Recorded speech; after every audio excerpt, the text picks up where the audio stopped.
On this episode of the Red and Gold Report, we're going to be asking what was it about the Chiefs offense on Sunday night that allowed them to put up 41 points against the Buccaneers, one of the absolute best defenses in the entire NFL. And I think that there were really two unique reasons why Kansas City was able to accomplish this feat. The first reason was the distribution in the passing game. Mahomes was able to just spread the ball around to a number of receivers, which kept the Bucs defense guessing. Listen to some of these numbers from Sunday night in the passing game, okay? Eight different Chiefs caught receptions. 10 different Chiefs had passing targets.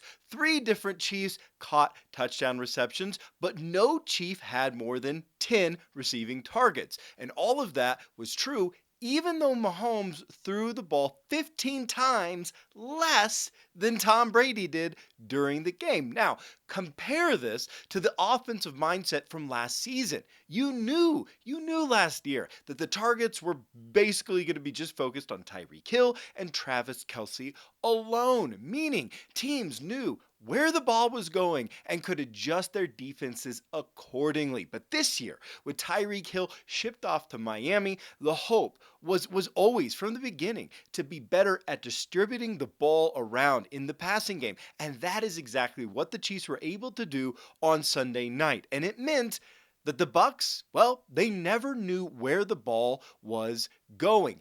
Great distribution in the passing game, and just what we have been hoping for since Tyreek Hill left the Kansas City Chiefs. But the second reason the Chiefs offense got rolling so well against the Buccaneers is that it finally showed a commitment to the running game. Now, it wasn't just the yards and the averages, it was simply choosing to run the ball enough to keep defenses honest. It was something that we hadn't seen yet this season. And here are the numbers to back that up. In week 1 against the Cardinals, the Chiefs running backs had 23 carries. In week 2 against the Chargers, the Chiefs running backs had only 15, just 15 carries. In week 3, that loss against the Colts, the Chiefs running backs only had 22 carries. But this week against the Bucs, the Chiefs running backs had 32 carries. 32. And no, those didn't just come at the end of the game, putting the game away. I mean, it was pretty close at the end. No, those carries were throughout the game, and they came out of the gate committed to the run, unlike we've seen in a very long time. Now, those 32 carries represent an increase of 63% more carries in this game than the average over those first 3 games of the season. And for even more reference, last year, Chiefs running backs only averaged just over 19 carries. But Sunday night, they got 32, which was huge. It just changes everything, right? When opposing defenses, when they know you're not going to stick with the run, when they know you're not running the ball well, like the Colts last week, what happens? Well, they play differently. Safeties can hang back in deep coverages. The linebackers can focus more on their zones instead of run reads. The defensive ends, what do? They pin their ears back. They think about, well, I don't need to contain this run. Nothing's happening there. I'm just going to get toward the quarterback, right?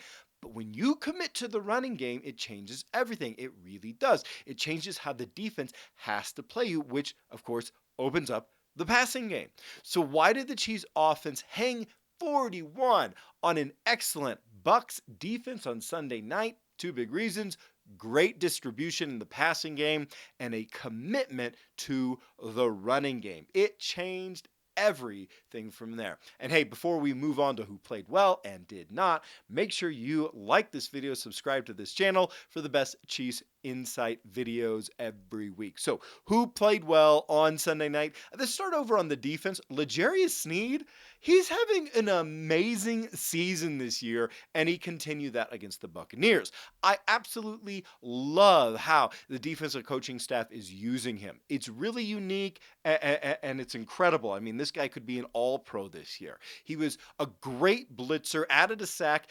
He is now leading NFL defensive backs with 6 quarterback pressures and 3 sacks. He played great in coverage, particularly from the slot, which is very difficult, and he was excellent I'm talking excellent in run support, leading the whole team in 9 tackles, including a great open field tackle on the much larger Fournette. I mean, really, what else in the world could you ask from a defensive back? Great game for L'Jarius Sneed.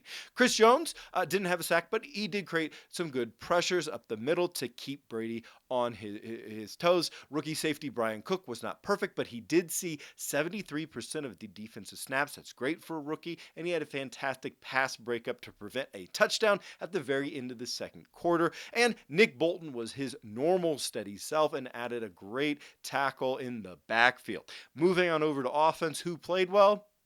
Nearly everybody. Got to start with Mahomes. And it wasn't about the numbers for me.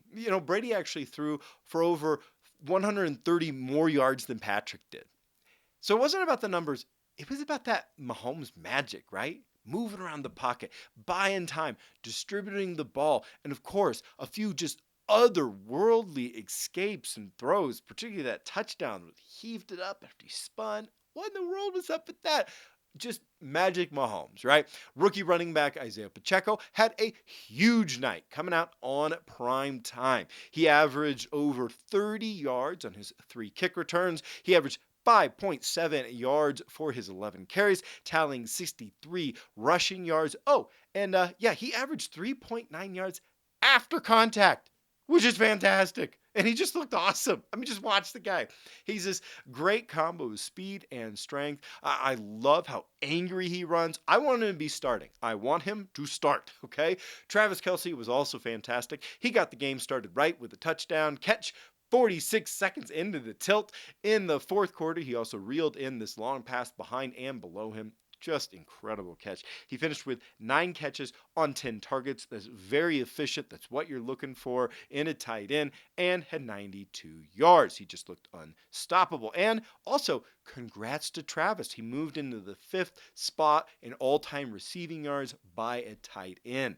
The offensive line also played excellent. Maybe one exception, but they played really well. After being challenged following a very lackluster performance against the Colts, they showed up, particularly in the running game. That's not usually their forte, but they got great push in the running game. Joe Tooney, Creed Humphrey, simply amazing. Amazing games. But of course, we've come to expect that. What I love to see was Andrew Wiley progressing. He has always had some games where he really struggles in pass protection, but not Sunday night. He played a lot better in pass protection this week. Clyde Edwards-Helaire had one of his best games as a Chief, running for 92 yards on 19 carries.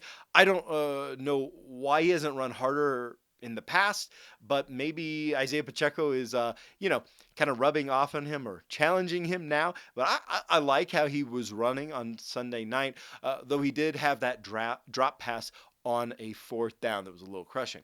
Wide receiver Marquez Valdez-Scantling had a good night. I really liked his 36-yard catch, stretching over the defender in the second quarter. He added another long catch, a 25-yarder in the third quarter. He also led the wide receivers in snaps. Now, the second quarter drop in the end zone, it actually wasn't his fault. If you watch the tape, gets tipped a couple times by 2 different defenders, but his drop in the fourth quarter to kill a drive, that did hurt. I think this is what we're going to expect out of MVS at his best. A guy who's going to give us some really exciting downfield catches that we're going to get pumped about, and then a drop that kind of drives us crazy, but he did have a good game.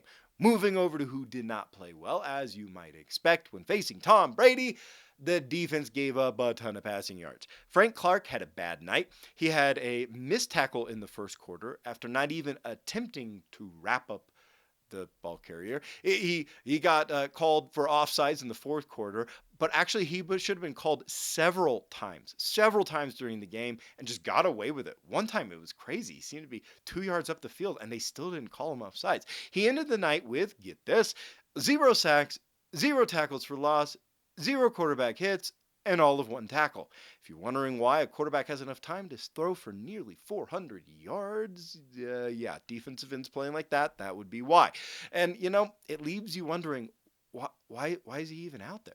Juan Thornhill didn't have his best night. Now, I don't want to criticize him too much because he's actually been having a great season, but he did allow the first touchdown for the Buccaneers in the game. He also had the defenseless receiver penalty in the end zone in the third quarter, and he had a missed tackle that allowed a long fourth quarter reception, even though luckily a penalty negated it. Also, Rashad Fenton was picked on a lot in the game. He had just a bad night in coverage and also failed to bring Brady down for a drive ending sack that was really served up to him by a good play call. Over on offense, well, the only player I saw struggling was left tackle Orlando Brown, though it wasn't his worst game of the year. He gave up a sack in the third quarter on just terrible technique. He lunged at the defender instead of sinking back into his pass set. I watched it a couple times. I was like, I don't even know what you were thinking. And he also had some other pressures on the night too. But yeah, the offense, it was excellent. So not a lot to say there. That brings us to next week when the Chiefs are going to be taking on the Raiders on Monday Night Football. Another primetime game for our Chiefs. The Raiders are 1-3. Not looking good this season. So how do you think the game's going to go? How many twisting flying throws is Magic Mahomes going to complete? How much are the Chiefs going to win by? And what'd you think of this game against the Bucs? It was a blast to watch, wasn't it? Leave me all your thoughts in the comments below. Really, thanks for watching. Make sure to subscribe to this channel, like the video, and go Chiefs!